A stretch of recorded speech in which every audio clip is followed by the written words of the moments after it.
Funding for Market Journal is provided by the Nebraska Soybean Board. No matter how you look at it, animal agriculture helps Nebraska's economy. The livestock industry provides increased tax revenues for schools and community services. Livestock enterprises also create jobs while contributing to existing businesses such as local banks and grocery stores. A thriving livestock industry helps maintain our current way of life, but also provides opportunities for the next generation of farm families. The Nebraska Soybean Checkoff helps to raise awareness of the importance of animal agriculture to Nebraska. Now that the combines are put away for the year, it's a good time to catch up on Market Journal through the Market Journal mobile app for smartphones and tablet devices. From our weekly marketing interviews to Al's weather forecast, the Market Journal mobile app includes all of your favorite segments from the current week, as well as from past episodes. The app features tools to assist farmers and ranchers in developing their ag strategies, such as the end-of-day markets and updated weather information. The free Market Journal mobile app is available through the iTunes Store for iPhones and iPads and through the Google Play Store for Android devices. Visit the Market Journal website to learn more.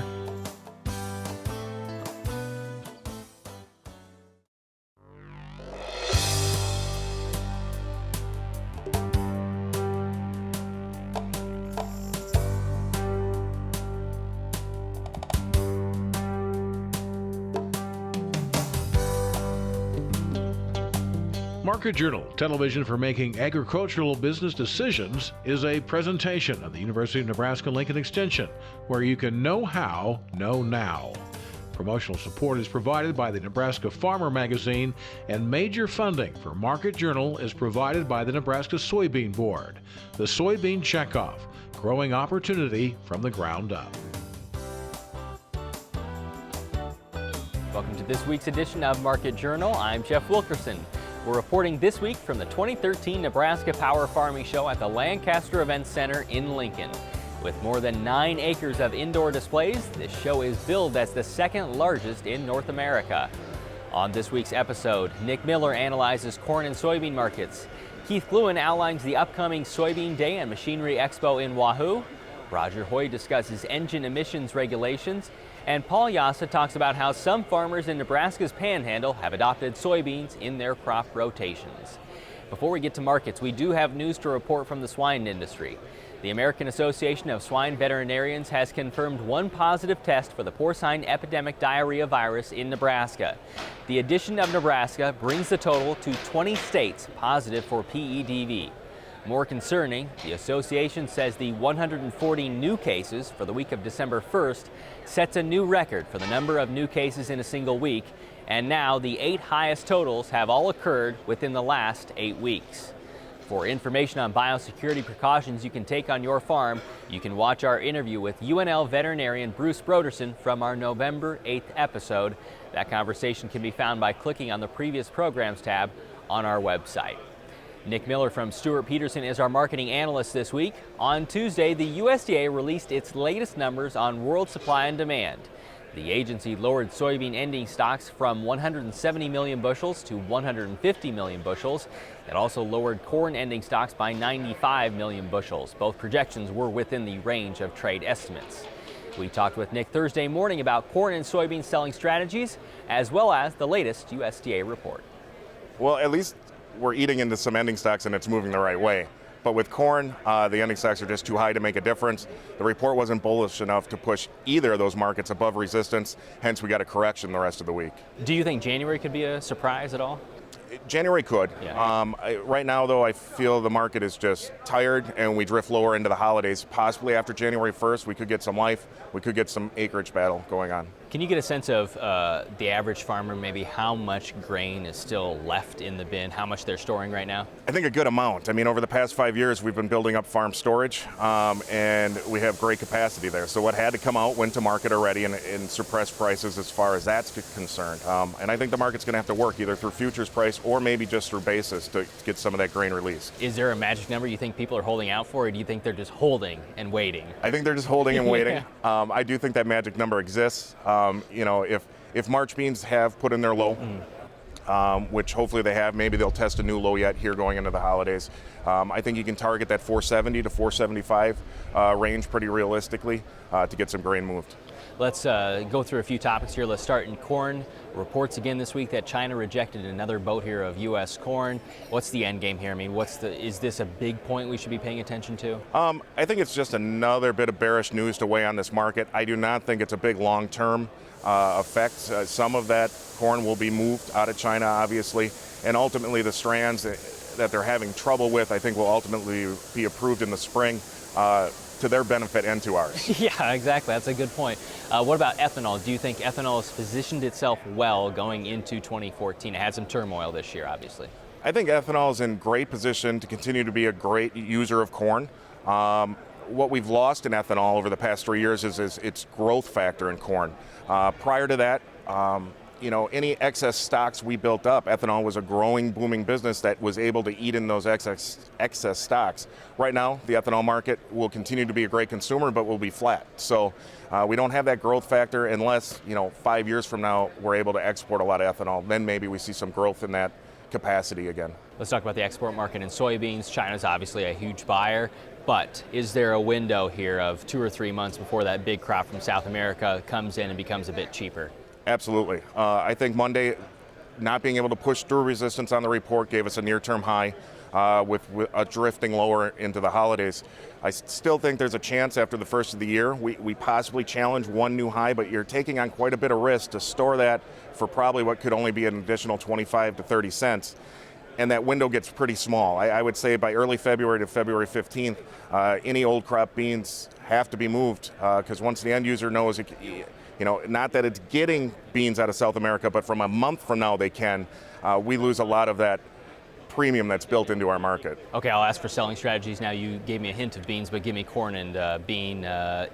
This is old crop, we're talking selling strategies. Old crop and corn, again, anything under this near-term resistance off of March, 433, if you don't, if you're in commercial storage and don't want to start extending that storage, that's probably where you have to move it. Other than that, after the first of the year, my target, again, 470 to 475 off of the March contract if you're going to store it. Beans, I like pretty much, selling into this, little bounces. We took 20 cents off today. We get that 15, 20 cents back. I mean, that's pretty much you're right at resistance now. That's where I would like moving some more. You look forward to 2014, and let's just talk about acres for a second. Obviously, we're early, but some farmers probably have their seed bought. Do you think there's less gamesmanship maybe this year than there was last year when it seemed like a lot of farmers loaded up on corn to try and overflow the market? I agree with you. I think right now you have people shifting back to 50-50 for a number of reasons. One is the yields of corn on corn haven't been there. So, we're starting to see, some of those corn. There's a lot of corn acres that have been ready for a year or two to go back to beans. And right now when you look at the profitability of beans per acre, it makes sense to be planting beans. But now that only works if you're locking in the current price, right? Because through the spring time, we're going to see, corn probably try to buy some acres back, or beans will fall enough to, for corn to buy some acres back. So if you're thinking I'm going to plant more beans, it's more profitable per acre. I agree with that. But you need to be doing something to reward November 14 bean prices right now. Have you missed the window if you're trying to contract that new crop? I don't believe so. As far as beans, I like the price right now. I think we could get a little higher in the spring.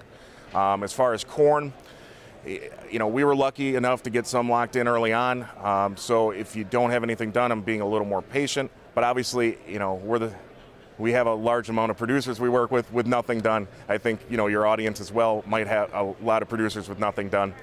So what I'm trying to remind myself and my clients is historically, this is a terrible time to be forward contracting corn for next year.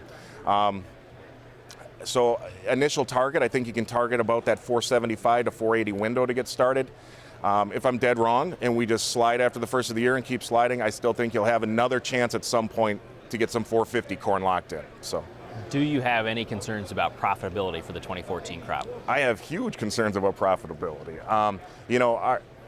Our market scenario planning and us telling producers they need to know their weighted average price and how market moves affect that weighted average price are more important than ever now.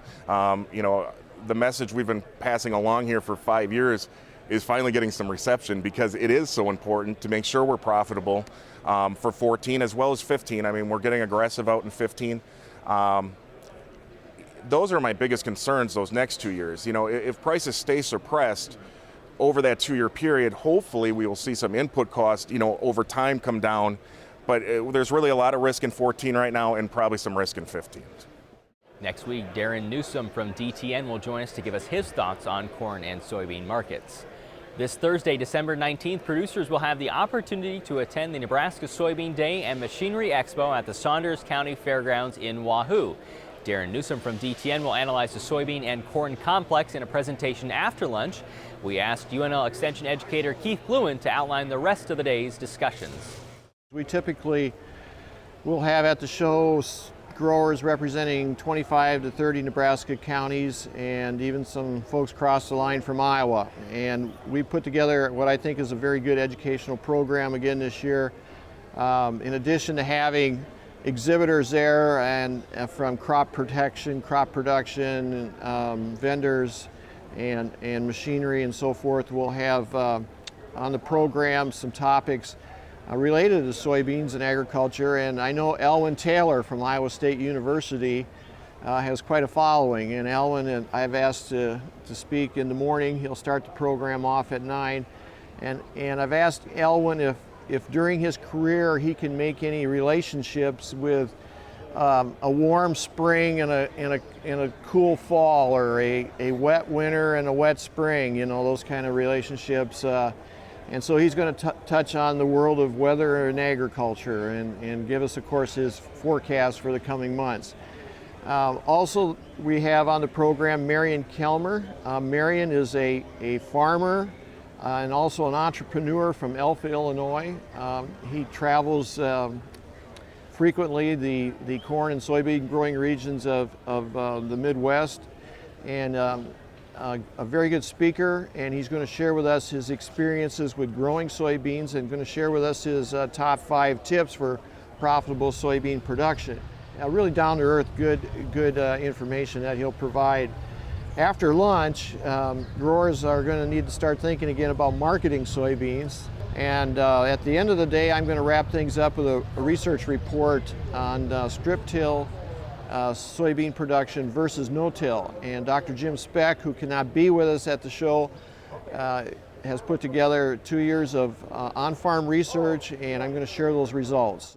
Again, the Nebraska Soybean Day and Machinery Expo is this coming Thursday, December 19th at the Saunders County Fairgrounds in Wahoo. The event is sponsored by UNL Extension, the Saunders County Soybean Growers Organization, and the Nebraska Soybean Board. There's no cost to attend, and a noon lunch is provided. The schedule begins at 9 a.m. While we normally may think of soybean production to occur in the eastern third of Nebraska, as explained to the November Nebraska Farmer, the crop is also gaining a place in the state's panhandle. The magazine explained how good yields under no-till irrigated situations were proving to be a benefit. We recently talked with UNL Extension engineer Paul Jasa to see how soybeans are spreading farther west in the state. Well, the soybeans are sort of new crop in Nebraska. In fact, when I was a youngster, we didn't have soybeans too much here in Nebraska. But they've been slowly moving in from the east, and as it moves further west, we start running into a few challenges. But the southwest Nebraska, the lower elevations, and a little bit up in the panhandle, even higher elevations, we're seeing soybeans creep out that way now. What are the challenges in water needs as you move farther west with soybeans? Well, soybeans, a summer annual crop, very similar to corn when it comes to total water use. A rough number is about 25 inches of water for what we call evapotranspiration for full crop water use. Now that includes evaporation from the soil surface as well as from any wet surface, but it also is the transpiration that goes through the crop. And we start thinking about 25 inches of water. While eastern Nebraska, we get that much rain. We got a lot of soybeans grown without irrigation. Further west we go, we pick up some irrigation. But as we go out further west yet, we got less water available, so we almost have to have irrigation, or, as I'm a fan of, no-till. Yeah, how has no-till been a benefit out there? Well, no-till, we protect that soil surface with residue, and we don't till the soil. By leaving the residue on the soil surface, we keep the sun and wind off the soil surface, we reduce the evaporation, and if we got less coming out of the soil itself, we got more left in the soil to go through the crop. And there's a lot of research out there showing that that residue in no-till can reduce evaporation around 3 inches. Total no-till system, we save about 5 inches of water. Well, that water savings then can go to yield for our soybeans. Mm-hmm. As you know, if you've traveled out there and then come back during the summer, there's far less humidity out in the panhandle in that climate. Is that a problem at all when you get towards harvest? Well, yes, that low humidity, those beans dry out fast, and that's where we need the water to grow the crop, but we also need that water there just to get that pod to hold together. The soybeans are grown inside the pods. Those pods, as they're drying down, We want the beans to dry down too so we can get harvested. But as those pods really get dry, they start popping open. You be out there on a late August, early September day, and that wind starts blowing and it's low humidity, and you can just almost hear them popping there and beans hitting the ground. What's the remedy for that? Is there one? A little bit on checking the maturity of your beans, then really watch when they're harvestable. I'm going to go out there and take them along a little bit on the wet side. It turns out the market dock on wet beans is less than the harvest losses and less than the market dock of not selling the water you're entitled to sell when you're harvesting over-dry beans. Now, how hard is it to find an elevator or a co-op or someplace that will take these beans, since it is a new concept out there? It is relatively new, and a lot of people say, well, I don't have any place to sell it. People have to look around a little bit. I'm not going to just drive 5 miles down the road to the local elevator. Out there, you got to go a lot further anyway. But it's true. We got to start working with some of our elevators, cooperatives, and so on to see if we can get the beans sold. What are we looking at in terms of yields out there, and is that something that could be increased? Well, the yields, again, a little bit has to do with variety selection, what we're going to grow out there. But there's some irrigators out there who are raising some surprisingly good yields. I say surprisingly good for that area. They're raising some 50, 60 bushel beans in irrigation. And one reason it is so good is they just don't have the disease problems yet, or insect problems that we have back east here. That low humidity, it may be a disadvantage for the drying out of the beans, but it's an advantage because the diseases usually need moisture to live. And so again, you get some nice yields out there. And we'll see what happens if the insects start to travel out west and try and find those beans or not. That's true. It doesn't take too long for Mother Nature to figure it out. Now, there is dry bean production in the Panhandle. And if you're using the same machine, how important is it that you would essentially clean out the machine entirely before switching to a different crop? Well, dry beans out in Panhandle, that's all food grade, and that's basically its identity preserved. You can't have any contamination at all in the foods. And so we're going to make sure those combines are clean. Soybeans themselves are not in the human food chain, so we're going to make sure we clean all that out. We don't want any cross-contamination. Spend a little bit of time on the combine, the trucks, augers, everything that touches those beans. In the December Nebraska Farmer, drought in 2012 and continuing river flow conflicts are driving Nebraska's natural resources districts into action. In this month's issue, you'll learn that more NRDs are imposing caps on new irrigation wells, and some are limiting the amount of water that can be pumped. The magazine says another situation that reared its head during the 2012 season was pumping of irrigation wells that reduced the levels of nearby domestic and livestock wells, particularly in northeast Nebraska. You can read more about how the 23 natural resource districts are carrying out their groundwater responsibilities in the December Nebraska Farmer. Nebraska is already the country's most irrigated state, and according to new estimates from UNL's Ag Economics Department, the acres underwater in this state is growing dramatically. A recent Cornhusker Economics article from Bruce Johnson and Jim Jansen says by 2020, half of the state's cropland could be irrigated. And by 2023, Nebraska's irrigated acres could increase from the official 8.56 million acres in 2007 to 10 million acres. Since 2008, more than 4,000 new irrigation wells have been registered with the State Department of Natural Resources. The report says in the North Agricultural Statistic District, think northern central counties, about 3 out of every 4 acres converted to irrigated crop acres were previously pasture land. The estimate says in the Northeast District, 50% were from pasture land and 50% were from dry land. All other areas of the state were essentially conversions from dry land crop ground. The EPA regulates engine emissions from non-road diesel engines and has done so through multiple stages or tiers. Roger Hoy, the director of the Nebraska Tractor Test Lab, says in 2014 those rules will shift from Tier 4 interim to Tier 4 final. At the Power Farming Show Wednesday, we sat down with Roger to discuss how those regulations could impact the next tractor you buy. Well, Interim Tier 4 is an emission standard that the EPA has mandated for off-road diesel engines. And it was preceded by something that was unregulated, which might be Tier 0, and then Tier 1, Tier 2, and Tier 3. And each of these standards have become progressively more stringent about reducing particulate matter, nitrous oxides, and sulfur compounds into the atmosphere. Tier 4 final, how would it differ from where we are right now? Tier 4 final has a very significant reduction in particulate matter and nitrous oxides, which are very severe. Really, A good way to put it is a Tier 3 tractor, which is no longer legal, driven through Los Angeles, would have cleaner air coming out the exhaust than going in the air intake. What does it matter for the farmer? I mean, why is this important that you're moving to a different emission standard?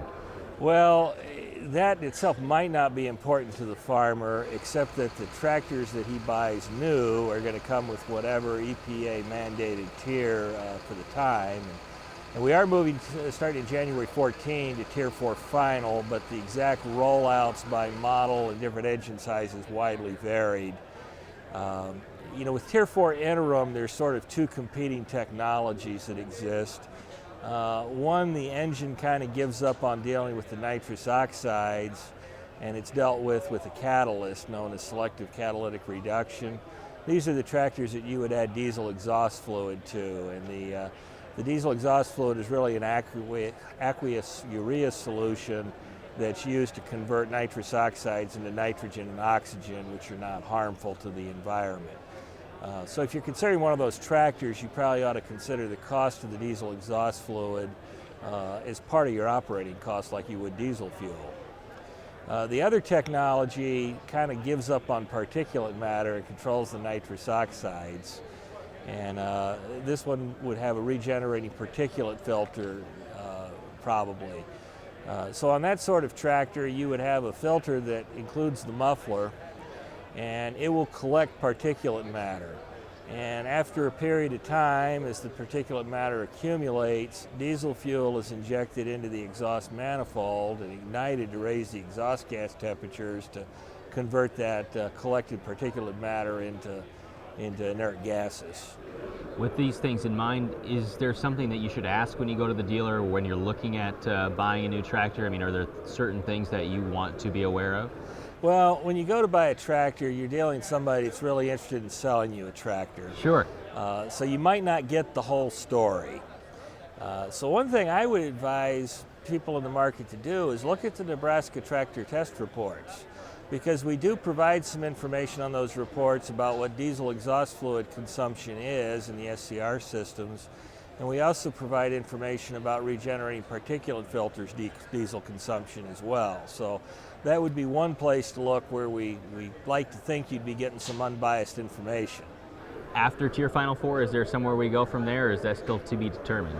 Well, I think it's to be determined. There is some rulemaking in place that's going to require manufacturers to start measuring the amount of carbon dioxide emissions, but no further requirement at this point to reduce. We'll just have to see what happens there. For more information from the Nebraska Tractor Test Lab, including test results, you can visit tractortestlab.unl.edu. Now, with this week's weather forecast, here's UNL Extension State Climatologist Al Dutcher. Well, folks, here again for the weekly forecast. During this past week, the big weather maker was that system that moved out of the Rockies and did generate some snowfall across south central, southeast, and east central Nebraska. We had predicted 2 to 5 inches. It's pretty much what fell in line for most of the region. There were some isolated pockets where we hit up to 6, 7 inches. It's very light, fluffy snow, easy to remove, not a lot of water content with it. As you move toward the northwest of this prime area of the snowfall, precipitation totals dropped off rather dramatically.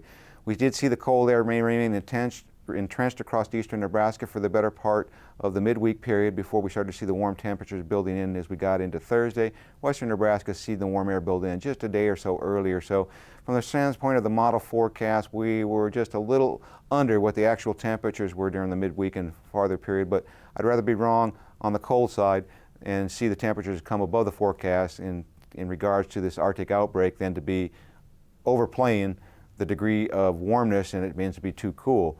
What we do have in store for us for this next week is an impending storm system that looks like it's going to roll into the Central Plains as we get into late next week and has the potential to create a lot of difficulty in terms of snowfall and cold air, especially considering it'll be the weekend before the holidays. So let's take a look at the upper air models and see what we can expect as we go through this next 7-day period. And as we go to the upper air charts, what we'll see is the main troughing pattern is now established over the Great Lakes. The cold front that came through yesterday is going to keep us in a northwest flow aloft and at the surface. So we're going to have some cool conditions today, primarily 20s in northeast Nebraska to potentially the freezing mark across western Nebraska.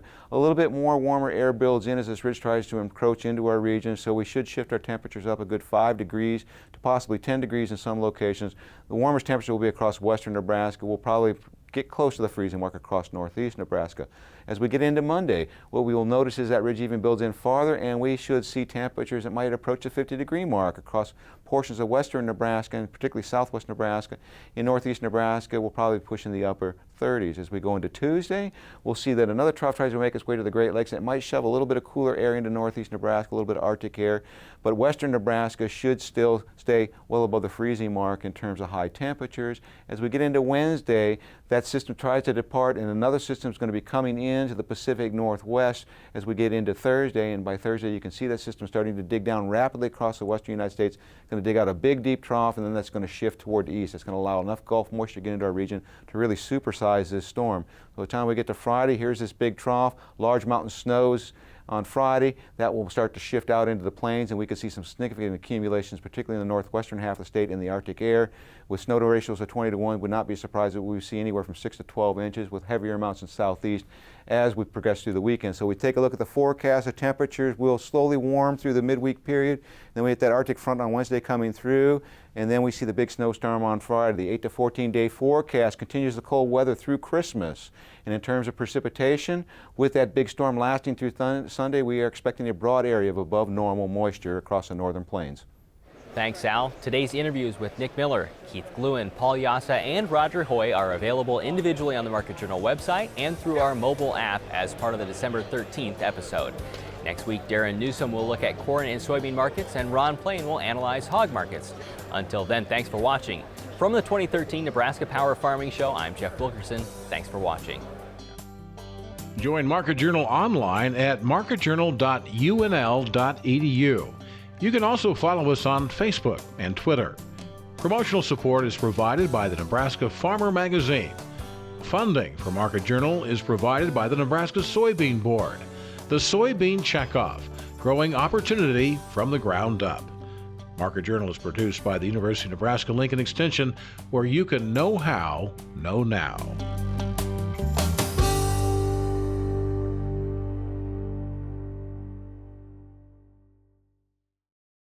Funding for Market Journal is provided by the Nebraska Soybean Board. America's export of soybeans helps the U.S. maintain a positive agricultural trade balance.